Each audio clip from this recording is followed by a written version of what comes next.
नमस्कार आपण देखुछंती टेक विज्ञान।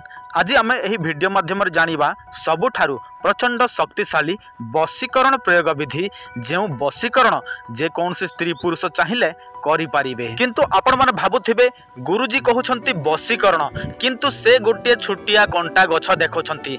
देखंतु एही कंटा गछ माध्यम रे ही आपण माने करि परिबे सही प्रचंड शक्तिशाली वशीकरण।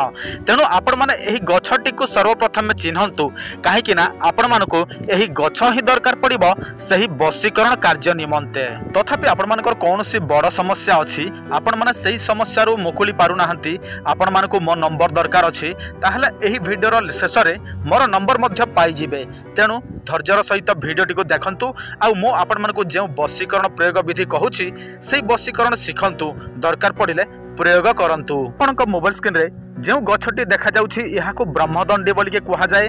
देखंतु आजिकली आपण माने यहाँ को अति सहजरे चिन्हि पारिबे जे कोनोसी बाड़ी रे एही ब्रह्मदंडी थिबो। देखंतु मु गोटे क्षेत्र रे आपण मानको एही ब्रह्मदंडी देखौछि एमिति ही ब्रह्मदंडी होई थाए। आपण माने क्षेत्र जाक को देखंतु जदि ब्रह्मदंडी अछि ताहले आपण माने चिन्हट करि नियंतु।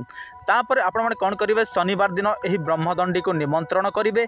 रविवार दिन ब्रह्म मुहूर्तरु आपण माने एही ब्रह्मदंडीर मूल को संग्रह करि नेबे। तापर आपण माने एहा को जत्न सहकारे छाई रे सुकैबे। सुखी गला परे आपण माने कोन करिवे एहा को गुंड करिके रखिबे।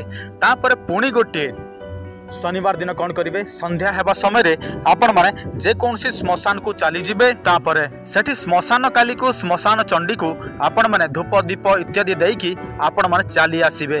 ता आरो दिन हबो रविवार दिन रात्रि 12टा समय रे श्मशान को चली जिबे। श्मशान रु चिता भस्म नैकी आसीबे एवं ब्रह्मदंडी सहित सेटा को मिसई देबे। तापर तंत्र सिद्धि मंत्र 21 थर प्रयोग करिकी सिद्धि करि नेबे। जेते बेले आपण माने काहा को वशीकरण निज इच्छा रे निज हाथ मुठा रखिया चाहती एही गुंड को लेकिन ता मथा ऊपर जाइके टिके पके देबे। सांगे सांगे सही व्यक्ति जनकर मथा भ्रमिबा को लागिबो। भ्रमिला परे से आपनक ठारे वशीकरण होई जिवो।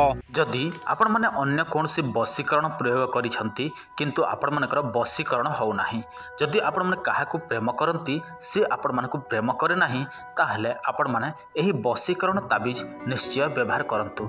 देखंतु आपण जहा को वशीकरण करिवे से व्यक्तिर नाम केवल हमको देबे एवं आपणकर नाम देबे ता सहित एड्रेस देले आमे आपण मानको एहा बाय पोस्ट माध्यम रे पठाई देबु। 7-8 दिन मध्य रे एहा पाई जिवे एवं आपणकर नाम अनुसार एहा कार्य करि थाए 7 दिन 11 दिन 21 दिन मध्य रे। आ एहा आपण मानको 100% ग्यारंटी माध्यम रे दिया जाय थाए। तेणु चिंता करिवार कोनोसी आवश्यक नाही।